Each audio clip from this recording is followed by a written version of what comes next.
Okay, cool. So first and foremost, I want to say thank you to everyone for coming today. We have a really great crowd.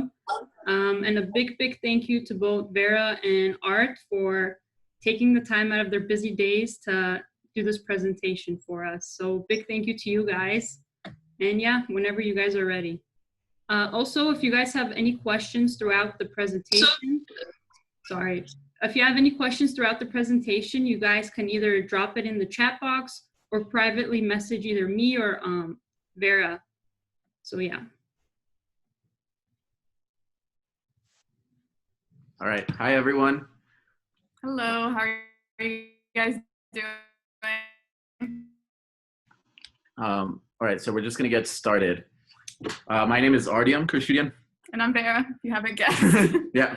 Brother and sister, we're going to give you guys as much information as we can about applying to medical school, the medical school experience. Throughout the presentation, we want to make this a little bit more informal. We guys have probably as pre-meds heard a lot about the process and getting involved and scores and whatnot. So if you have any questions, stop us at any point. We would love to answer those questions and really help you out in any way possible.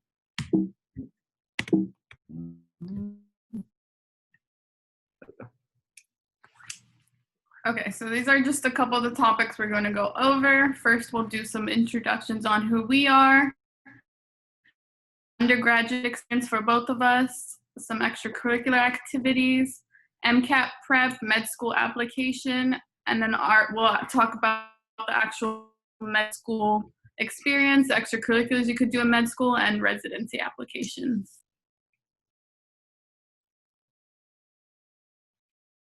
All right, just a little about our background. Me and Vera moved here when we were young, about 8 years old. We grew up in the Valley, so we're from LA. I went to undergraduate at Stanford. I'm class of 15, and then moved out to Chicago for medical school. And just graduated in April 2020. Didn't get a graduation ceremony, unfortunately, but made it out to San Francisco. I'll be doing primary year in general surgery at UCSF. And then I have been at LA for most of my life. Thank you guys for joining. So I went to UCLA, graduated class of 2018 for undergrad, and then I'm going to be going starting in August.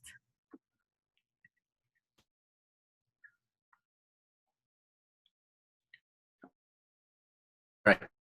So, and we want to keep this informal. So if you guys have any questions about any undergraduate experiences or extracurriculars or what to get involved in, please.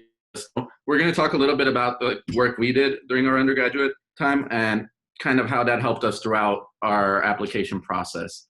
One of the most important things for us, I had a lot of friends that weren't originally pre-meds who ended up changing paths, taking different courses. So you want to keep your options open throughout the undergrad experience, depending on where you are.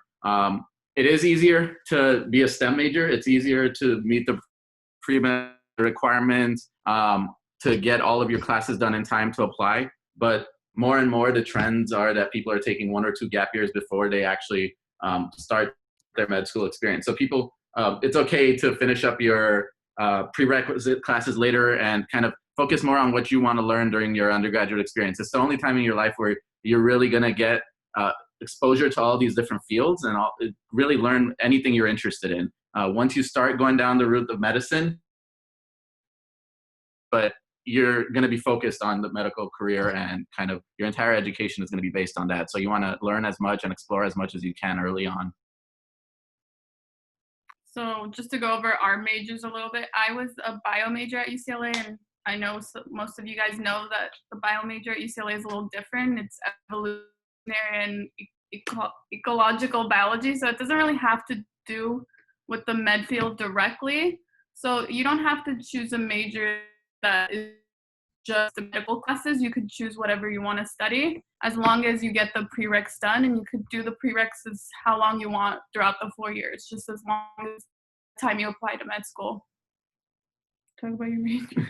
Yeah, so My degree was actually a Bachelor of Arts, which is probably the biggest major at Stanford. We had a large class of students going into who are pre-meds going into medical school, and it pretty split between the people who went into biology and did the biological courses, biochem and everything, and then the people who go into human biology. It was a more diverse field.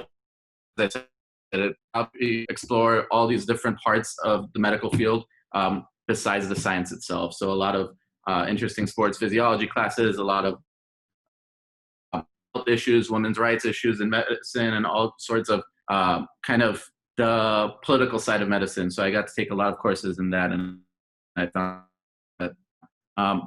But besides the courses, really your entire experience in prepping for medical school is based on surrounding yourself with good mentors. Having good mentorship really sets up for you to get the exposure you need to build your resume for applying to medical school. It's not a clear-cut pattern.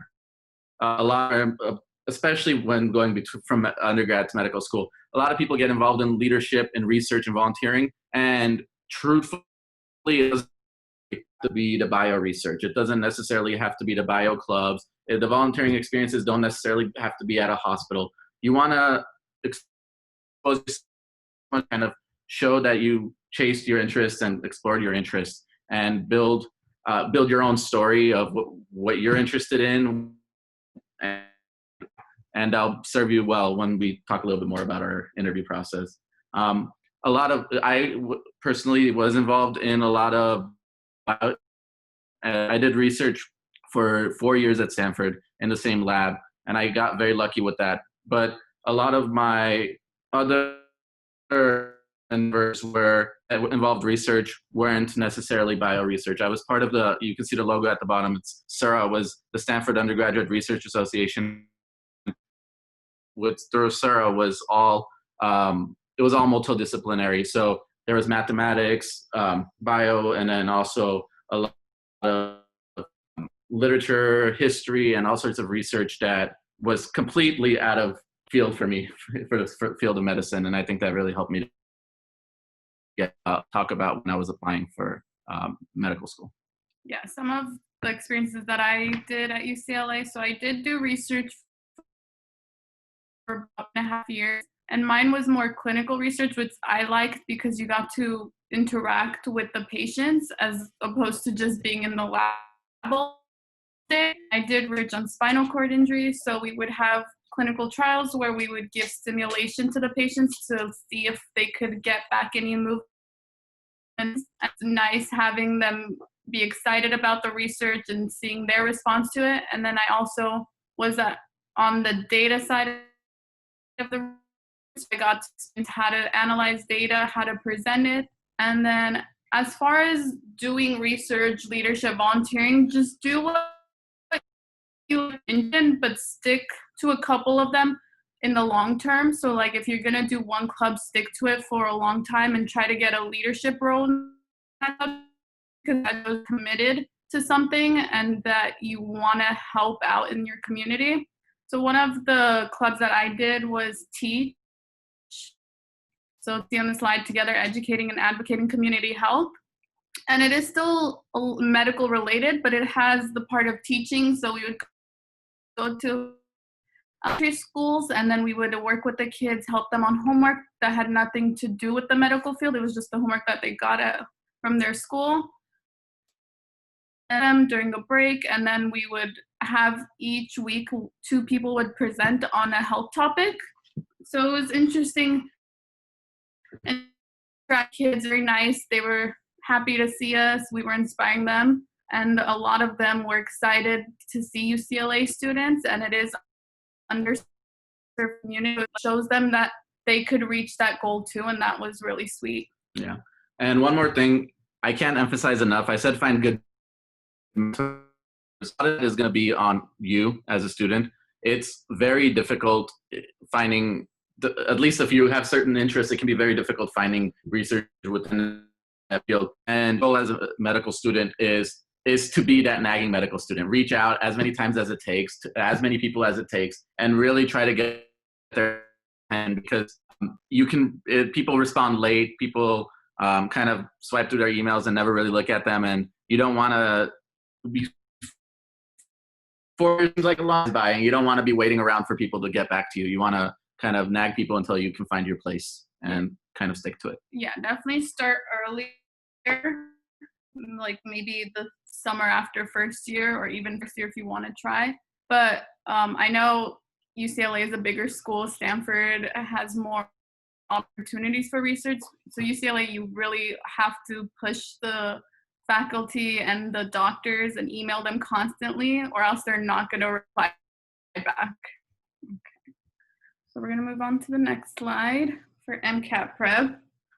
So I'll go over those resources. I did Kaplan, Art did the Princeton Review, so we'll go over the differences between them, and then picking it is up to you what you like, but both of them are great programs if you're looking to do one. I highly recommend doing a prep class because it keeps you on track and all the material practice tests with the programs.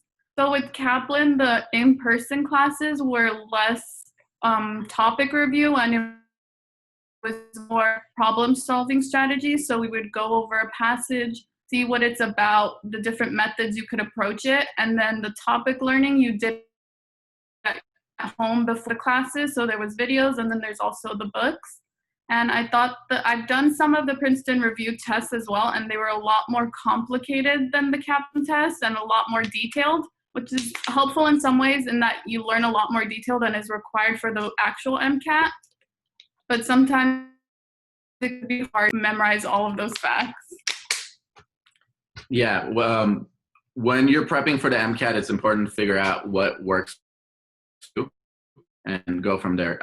Classes are very helpful because they give you the resources. These resources are a great way to make sure you don't have holes in your studying. It can be difficult to stay on track and kind of figure things out. But it's also important to find a plan that works for you. So some of the resources like that we have listed there, Khan Academy and Anki. Anki is cool, and it's starting to become more popular among people in college as well. It's a very simple on your computer flashcard system. I didn't use it when I was in undergrad, but in medical school, it's super helpful. A lot of medical school students use it to go. Some of my very close friends who did really well on the MCAT, I found out later, they used Anki at their schools and it helped them a lot. The most important thing for any multiple choice standardized test is repetition, like repetition of questions. Knowledge base is broad, but eventually you're going to have a pretty solid knowledge base, and then it's going to be about being able to identify what the question is asking you and know what the tricks are and what they're looking for. And half the time you will get questions in sections where you know that you like can guess the answer without answers because you've seen that a similar question many times before. So it's all going to be about repetition. I did the Princeton Review. I had questions to review, the questions from Kaplan, the questions from the Berkeley books. I did questions from almost every single resource, and that comes to really serve you well because as comprehensive as these question banks are and these prep programs are, there will always be one topic or one type of question that isn't covered one of these. It really helps you to cover your bases. Yeah, so learning the topics beforehand, just review all of it with the book. And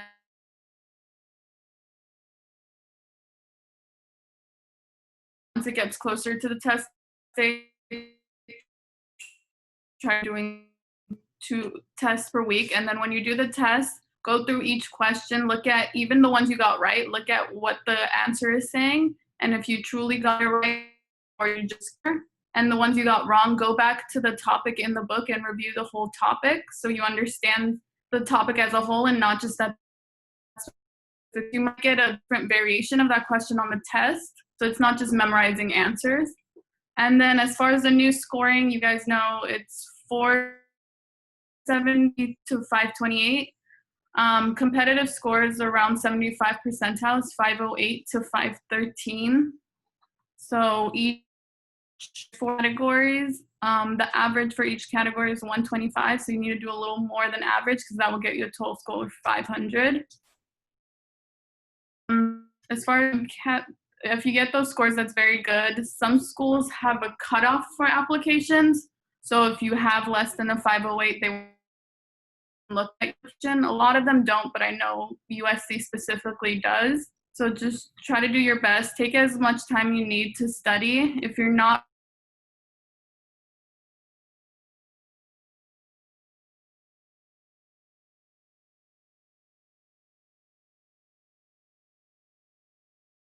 medical school is not a big deal. Yeah, just to kind of emphasize that,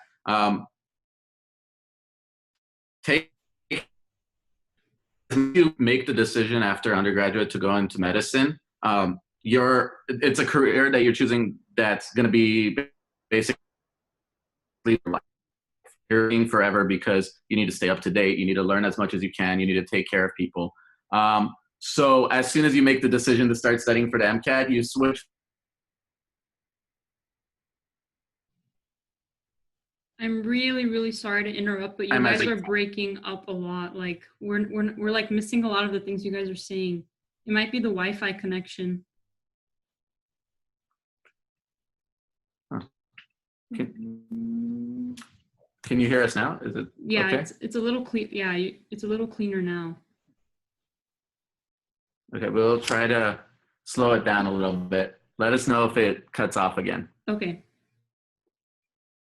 Okay, so as I was saying, this is more of a marathon. You're going to be doing this for the rest of your life, so take your time.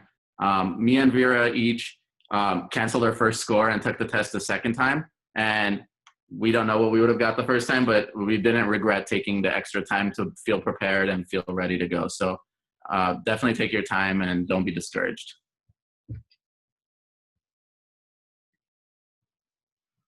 Okay. So the med school application, you apply the first round to all the schools that you want to apply to in June. So the application opens June 1st. That's when you could first submit it. So for the first application, mainly it's just your personal statement and your activities that you've done. So as far as the personal statement, try to have 1/3 background / a personal story of why you want to go into medicine. It can't be just that you want to help people. So it has to be something that's related to you that sparked this interest in medicine. And then the other 2/3 focus on the education that you've had, the activities that have solidified this want to go to med school.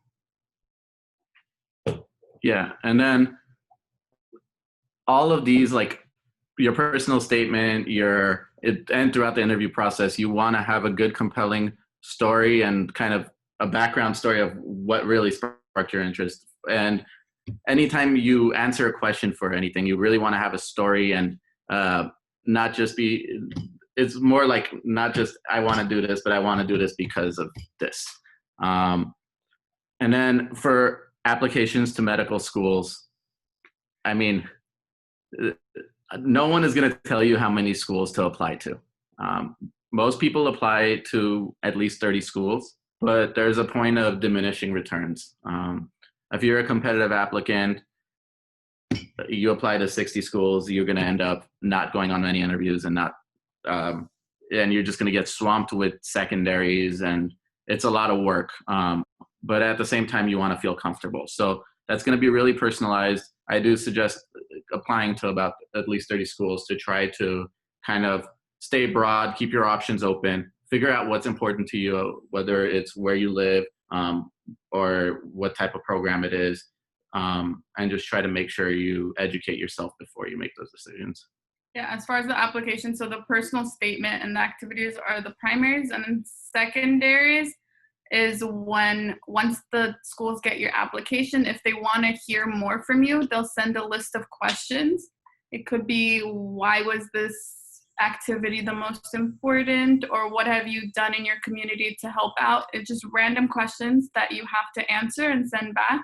And I recommend doing applications as soon as possible. So even the first one, the first day it opens is June 1st. Try to get it in that first week. So start working on it earlier in May or April. So you get it in that first week because then they see you first and you're more likely to get a secondary.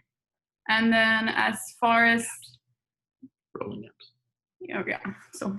Yeah, so another part of that is many competitive programs take the students they really like early on. They have rolling applications. So if they see your application early on and they take you, or they take someone else, they have less spots left over. So it only gets more competitive at these programs the longer you wait. So you want to get your apps in as soon as possible. And then the last thing that some schools require, not all, is the Casper test. So this is the book I use to study.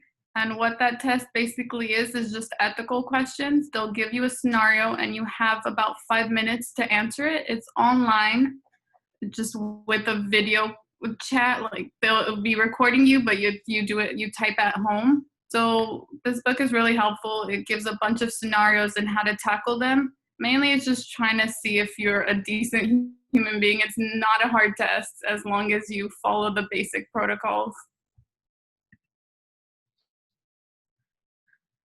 So interview preparation, there's 2 types of interviews that schools do. One is the multi mini interview. Not all schools do that, but all schools do the traditional interview in some way. So that's when you're just talking to a med student or one of the faculty one-on-one. So the MMI, basically, again, like the Casper, is just scenarios that they'll give you and you have to answer them and my recommendation for those is to be natural, show your personality, and also have a story for every answer. For example, if they give you something about helping out your friend, show that you've done that before. And also, for those, you're not going to have an answer that's perfect because everyone has read this book and knows how to answer questions. So it's really just showing your personality and making yourself stand out with the personal stories. Yeah, medical students or pre-med students are type A. Everyone reads this book and has their answers ready to go. And if you go in there and you just give them the same answers that are in the book, you're not going to stand out. This book is really helpful for figuring out how to get your thoughts together and ruling out kind of answers that might be red flags. Once you've done that, the rest of it is kind of on you to show your personality, to have a story for multiple questions. Once you go through these, you'll come up with a few stories that you like to reuse, honestly, to answer some of these questions. And that really helps to make things personal and show who you are. And it's kind of like writing your personal statement. It's why you're interested in those topics and how you feel about them is affected by your experiences, basically. So for the one-on-one interviews, mainly they're going to ask about your application. So they'll have the application in front of them. So they'll ask, oh, can you please elaborate on this specific research that you did? So know all of your activities really well, know your application really well. A lot of schools don't comment on your grades or your MCAT score, but in the off chance they do have something prepared. For example, if you did bad in one class, have an explanation for that. And then also research every school that you go to an interview for. Have specific questions for that school. Like suppose you know that they have this free clinic that they help patients out. Research on that, have questions ready for that. Yeah, you really want to, when it comes to the personal interview, you really want to show them why you want to go to their school and what made you apply there. They know that people apply broadly, but you don't want to be the person that they think just applied to every school and got an interview there. So you want to prep and really talk about the program, give them direct questions, and that'll get you a long way.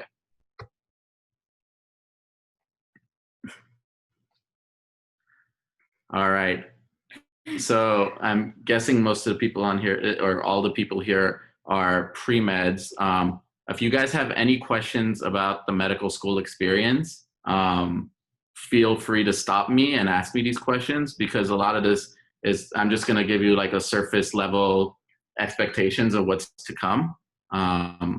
Medical school classes in general, once you start studying for the MCAT, it's kind of like that. It's a ton of information all thrown at you. One of the popular analogies is that when you go to medical school, you've signed up for it and you're ready for it and you're excited. It's like eating your favorite plate of pancakes, but but it never ends. It's like a never-ending stack of pancakes, and you're going at it over and over daily. You'll have points in your you'll have points in medical school where you're studying basically like you're studying for the MCAT. You're studying 75% of your day, and then maybe get a meal and a workout and go to sleep.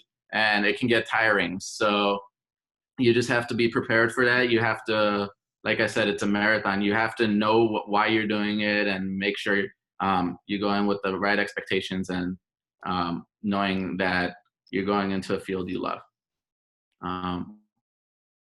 So most classes in medical school are pass-fail at most programs in the country.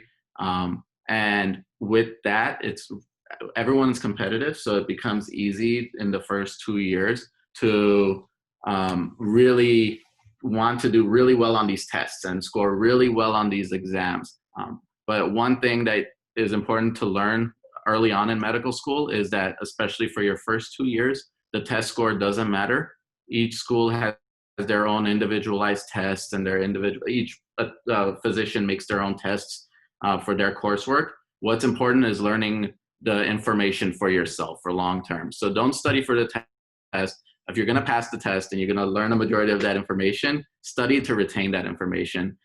Use outside resources. Some of the common ones are Firecracker, Anki, Sketchy, Padoma. You'll come across these when you go to medical school. Every school uses them. And really, the best outcomes seem to be for those who are able to take that path early on and study for their career versus studying for the school.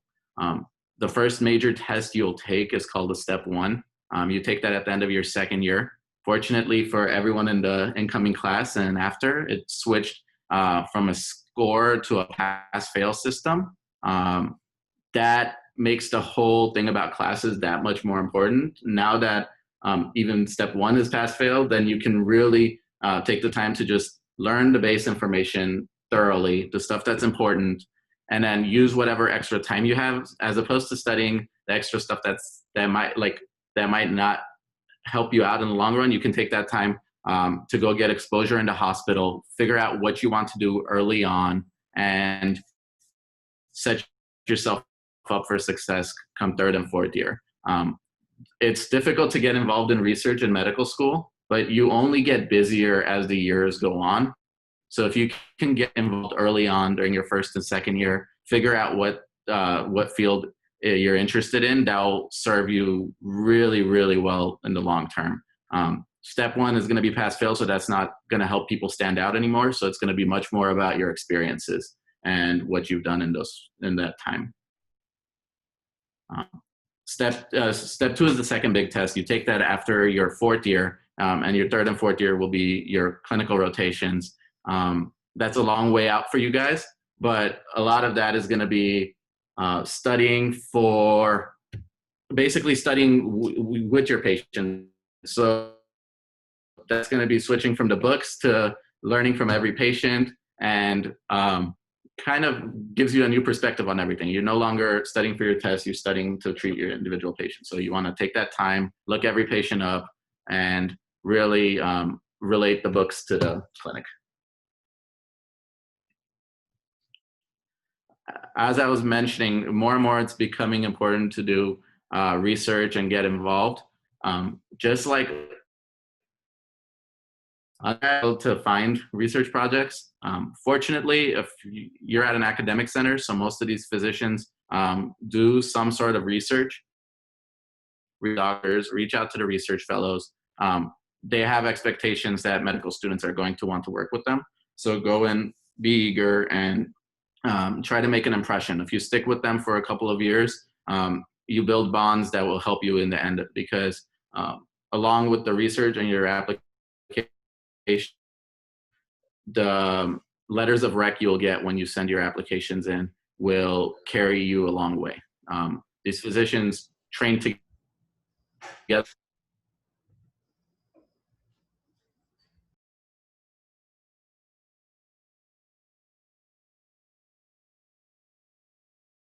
and fourth year is one long clinical experience. So shadowing just to shadow like you would do in high school is no longer really like a requirement. It doesn't help you stand out.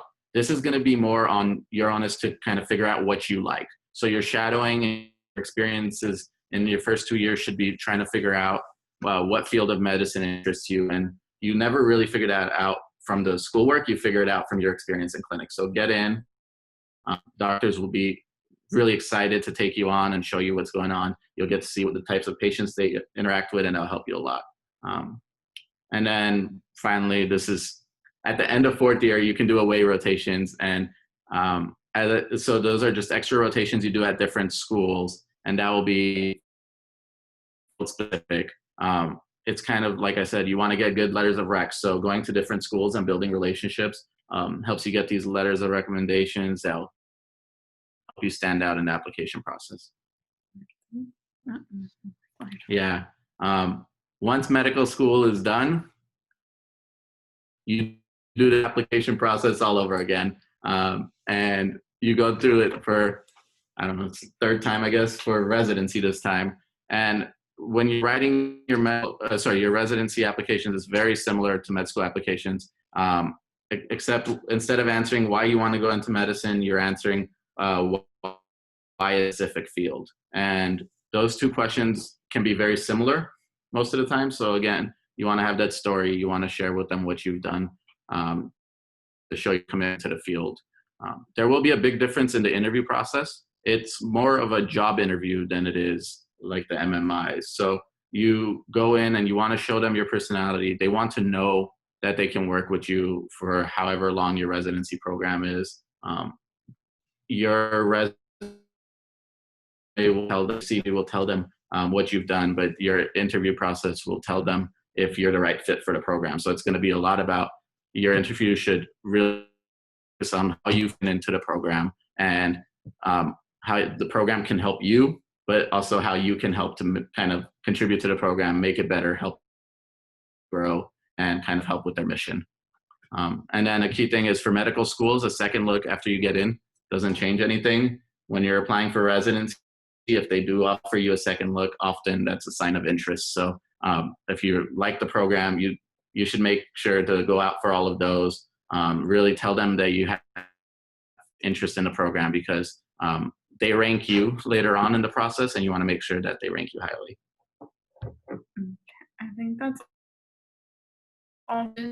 We could take some questions now, but also later on if you have any questions. That's our Instagram tags and then our emails.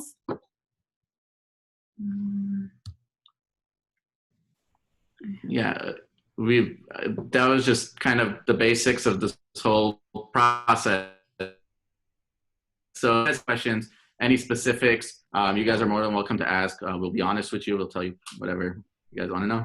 So I actually got a question sent to me, and the question is, what's a good way to manage your time and to manage stress? Were there moments where you felt like giving up? You want to go first? For undergrad, I think managing time wasn't too difficult. If you stayed on top of your classes, the quarter system was a little fast, but if you studied ahead of time while you were taking the classes as opposed to the week before the midterm, before the final, it was very helpful. So in that way, you're studying 15 minutes a day or 30 minutes a day as opposed to a block of time before the test.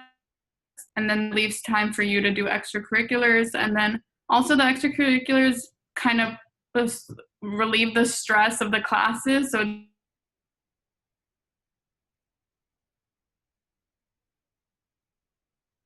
yeah, in medical school, you will get overwhelmed. Everyone does at some point. It is just so much content, so much time put in. And for so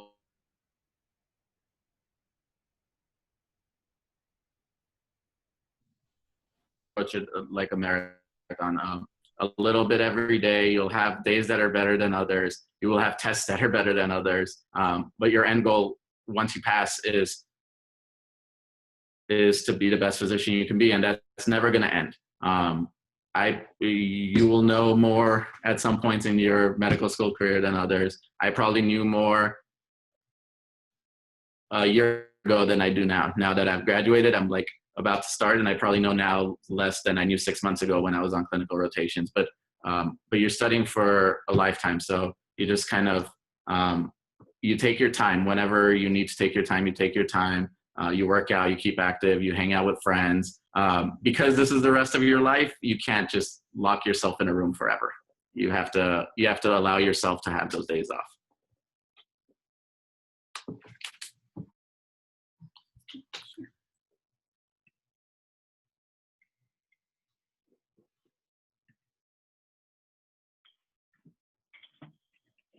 I actually had a question about the interview process.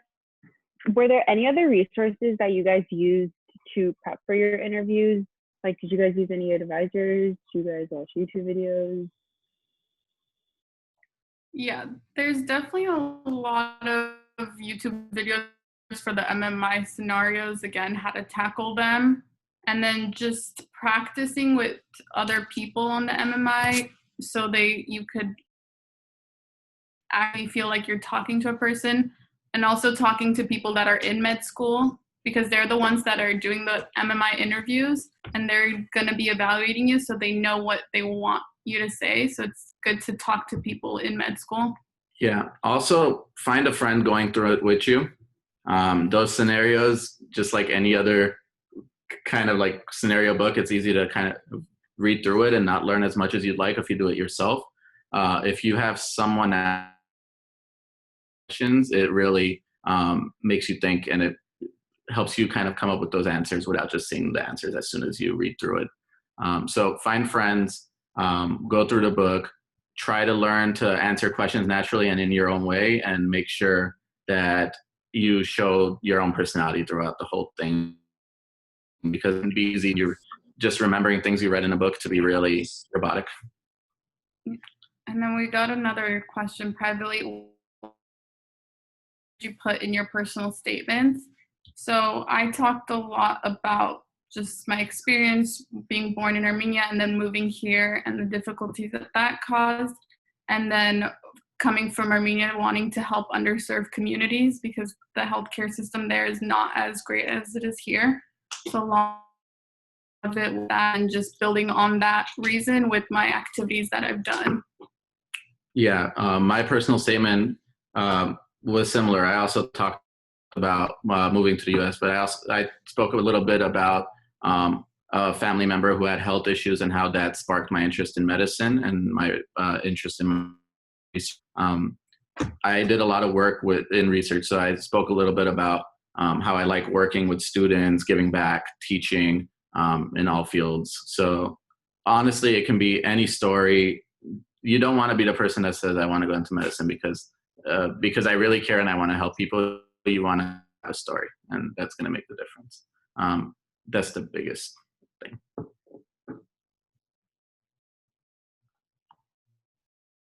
I actually have a question for Vera about your research you did in undergrad. I do like the same exact thing with the spinal cord patients. And I was actually going to ask, were you in Dr. Edgerton's lab? I was. That's really cool. So I was there. I don't think the guy that I specifically did it with, Dr. Dimitri, is there anymore. I think he moved to Texas, but it was the Edgerton's lab. So I had a lot of fun there. I hope you like it. I think it's really interesting. Yeah, it's pretty cool.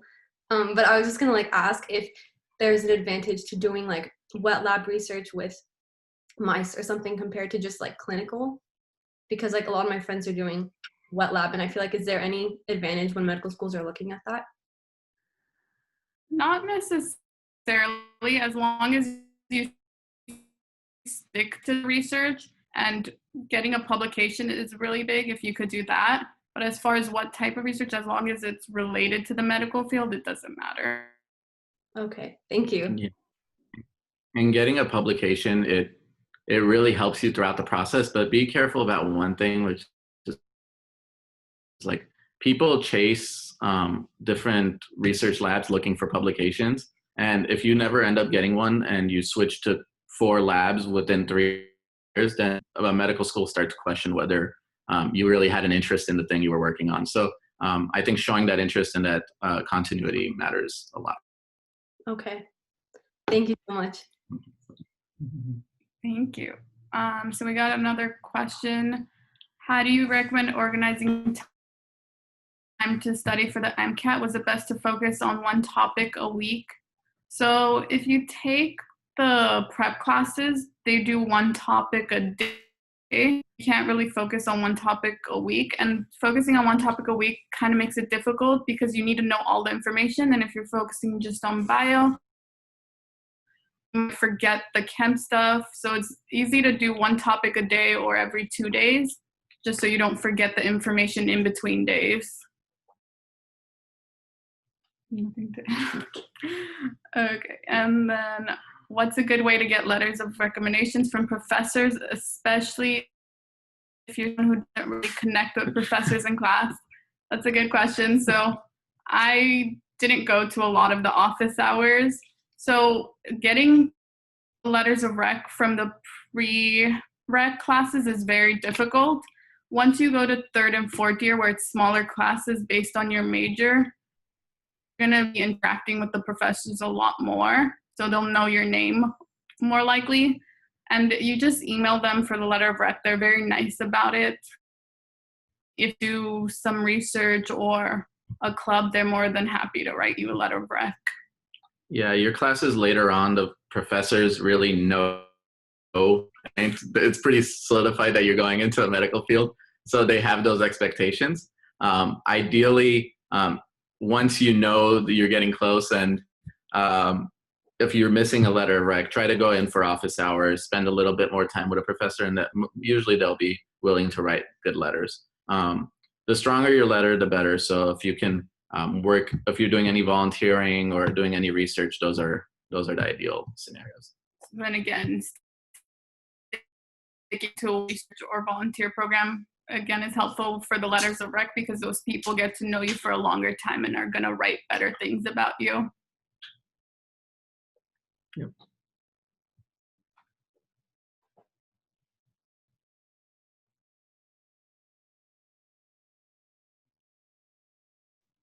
You want to answer? Oh, I didn't see it. Sorry. What do you think do you think it's a good idea to study for the MCAT in just one summer? Would taking a year to study for the MCAT be hard to retain the information? So it really depends on how you see. If you're a fast learner, you could do it in one summer, and I know a lot of people do the summer between 3rd and 4th year. So I tried to do, and I didn't feel like I was prepared. So then after 4th year, I took an extra year off. So usually people take at least 1 year off to do the application, but I took a 2nd year off. So I'll be 2 years before I start school. So during that year, I studied for the MCAT, and then I started working full time after I was done with the MCAT. So just, it gives you more time to study, be prepared for that, and then build on your experiences so you could also use those on your application. One summer is definitely enough time to study for the MCAT if you're able to do it. I mean, it depends on how well you retain the information, what you last in undergrad. Like a lot of those things translate differently for different people. Taking the extra time, it's kind of, like I said, you get fatigued out and you start to forget things after a certain amount of time. So the things you study in the beginning, you start to forget. So one thing to keep in mind is if you're going to take more time to study, then those resources like Anki, like the flashcards we were talking about, are very helpful to get the repetition in and see the questions over and over. Taking extra time, make sure you have a lot of questions that you're using over and over weekly to not forget the information you learned early on. If you just read a book for straight, you're going to start forgetting things for sure. Yeah, and also doing it in one summer is really difficult if you're doing other stuff in that summer. So you really have to just not have a job. I was doing research that summer, so I was spending a lot of time on doing the data analysis and not enough time studying. So you really, if you're doing it in one summer, it has to just be MCAT from the morning to night.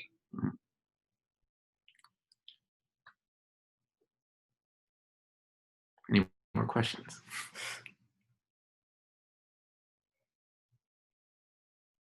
Did you go take gap year? Yeah. So I took one gap year between undergrad and medical school. I was working on it was multiple things. So I didn't until after fourth year, which was nice. It gives you more time to study because you're not in classes, and it gives you some leeway in that. It also gave me time to go back and finish up a research project I was working on. So I took 1 year. I did take the MCAT after a summer, and then took the rest of the time to do research project, do some volunteer work, and kind of build my application and my resume. Applications take a long time, so having that gap year helps. Yeah, I feel like now at least 80% of people take at least one gap year because it's hard to apply while you're still in school, and then to physically go to the interview, so you miss school, and then I don't know if the professor will be okay with you missing maybe a test or something like that. So at least 1 year is a good idea. I took 2 years, so for 1 year it was just the application process, and then the other year before that I was studying for the MCAT, and then I started working full time for Dr. Cipollone, who's in the chat. So definitely recommend it. Did you recycle your secondaries? Yes. Short and sweet answer to that. You recycle your secondaries. You want to find out what the school is proud of. And some schools are super proud of their being in a city, and some are super proud of for being in a rural area, serving certain communities. And you set your secondaries in a couple of files of information that you want to share with each school, and you definitely recycle them. You want to add some individuality to each one. It still takes quite a bit of time. You're not starting from scratch. There'd be way too many papers. Yeah, definitely reuse the essays. A lot of the schools ask them questions. It may be fewer words because they have a word limit. So some might be 300, some is 250. So it's basically the same question, just changing the number of words that you have. Someone asked, with the Kaplan MCAT books, even though you said it was less detailed than the Princeton books, is it still MCAT? Yes, so the Kaplan books have everything that you need to know for the MCAT. As far as the Princeton, it has a lot more you necessarily won't be tested on, but it helps to understand the topic in general. But as far as the basic topics that you're going to be tested on, the Kaplan books have everything. It's just about reading them thoroughly and understanding everything that's been said in the books. Yeah, so Kaplan, as a test for some of the things they teach in medical school, they really focus on teaching you the groundwork for answering a question, like the approach for it, and then you figuring out how to answer the question yourself, because they kind of build the groundwork for it. So then with Kaplan, you want to do a lot of question banks afterwards to learn to use the base knowledge to answer questions. With Princeton, they throw a lot of knowledge at you, and a lot of it you won't ever see on the test, and their practice are very, very often like will give you a score like 10 points below. They'll give you a score like 10 points below where you're standing. So Princeton can get overwhelming very fast, and you just got to figure out what style works better for you. Yes. Some are discouraging sometimes because you'll get a really low score and you don't know why, but just review those tests and understand what you got wrong. And the most is the actual MCAS review questions and the tests that they have. They give you 3 tests. So what you score on those is very similar you're going to get on the actual MCAT. So do those towards the end of your studying. Yeah. Do you think medical school is a place you can get lost? Yes. Okay. So a lot of people go to medical school thinking they know exactly what they want to do, and it is not the case for most people. Almost everyone second guesses themselves, triple guesses themselves, trying to figure out what they want to do. There's a select few, I'm going to say mostly OB-GYN people who are so sure of what they want to do, but most people come in with an open mind. Some people will know they want to go into surgery field is a non-surgical field, but often you're just kind of exploring everything. That's why I said the first 2 years are so important to figure out what you closure.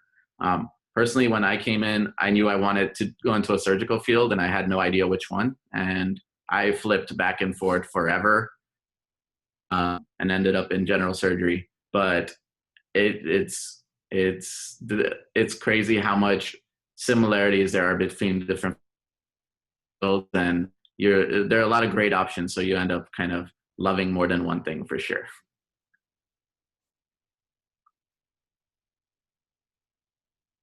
Do you know what you want to do? I do not.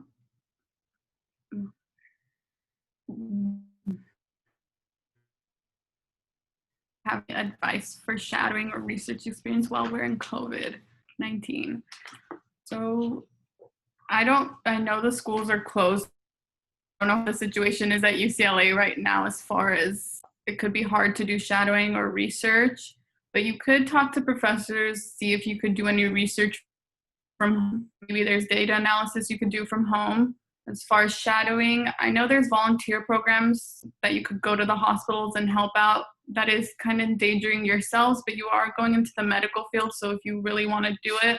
Are they still open? I don't know. I think.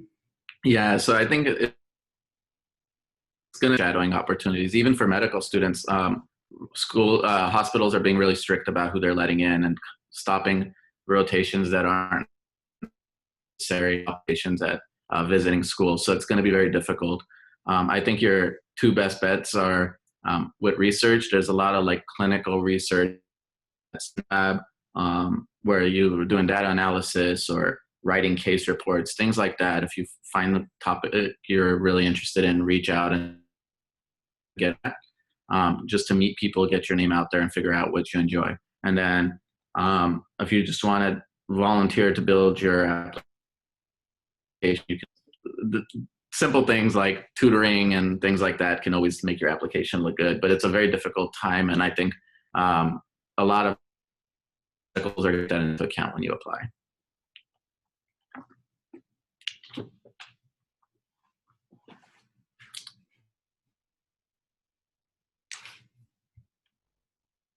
Anything else, guys?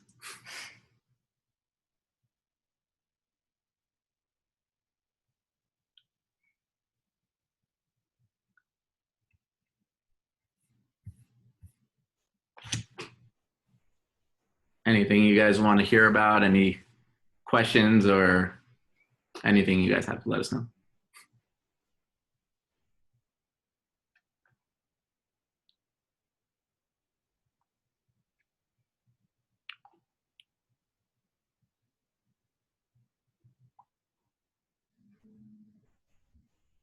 I actually have a question. Well, sorry, I have one last question. How far in advance did you guys like start writing your primary applications? Like how far in advance do you think we should start thinking of what to write or get ready? I'd say a month.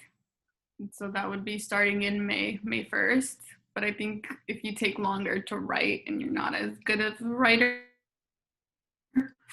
start earlier, because you do need to put 15 activities. So write about each activity, and then you have to elaborate on 3 of that activity. There's quite a lot of writing, and then the personal statement is pretty long. So it depends on how long it takes you, but about a month to 2 months. Yeah.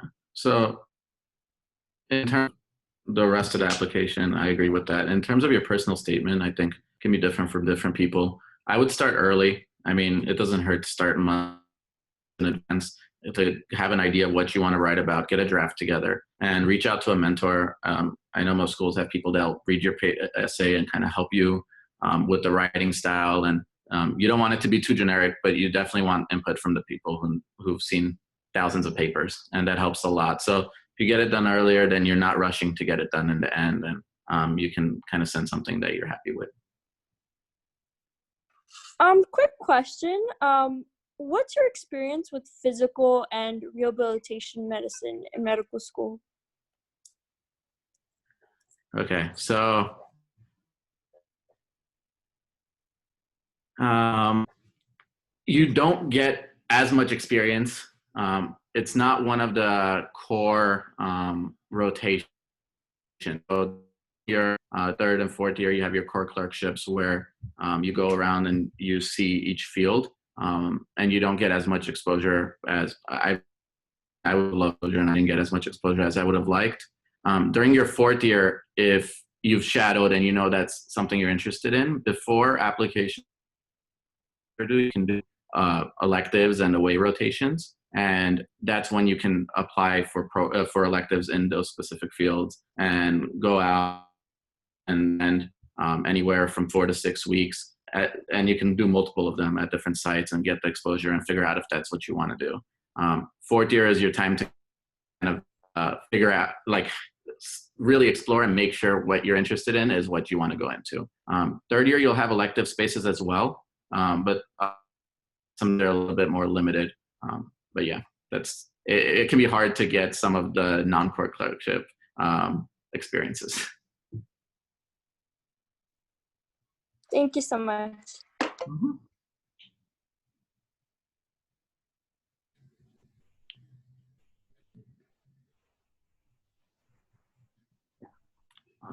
Are there any other questions?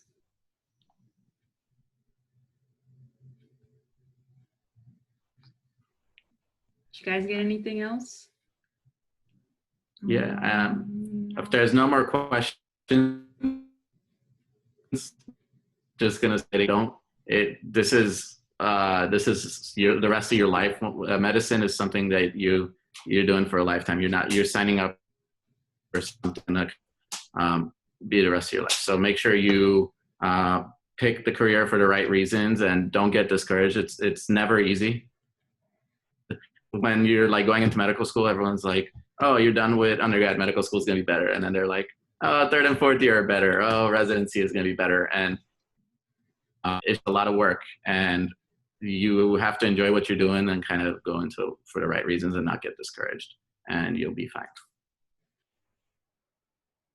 And going to UCLA, it is very competitive, but I had a great time there. I definitely had times where I was just having fun with my friends and it wasn't about studying. Once it's over, it feels like it was so quick, and all of the times you were struggling and studying, just like you forgot about it completely, and it's like memory come back. So you could definitely do it. Just stick to it. I know you guys are all smart if you're going to UCLA, so I think everyone is capable if it's really what you want to do. Yeah, your hard work will pay off. So make sure you have fun in the meantime too. Thank you guys all for Thank you. joining and listening. If you have any questions, feel free to contact us. And thank you to you guys both for coming. This was really great. And we had thank you to everyone else for joining in. This was phenomenal. I should have the recording up probably by next week. And yeah, so if you guys missed anything or want to rewatch, just reach out to me, or I'll let everyone know when the video is ready. Thank you guys again so much. Thank you.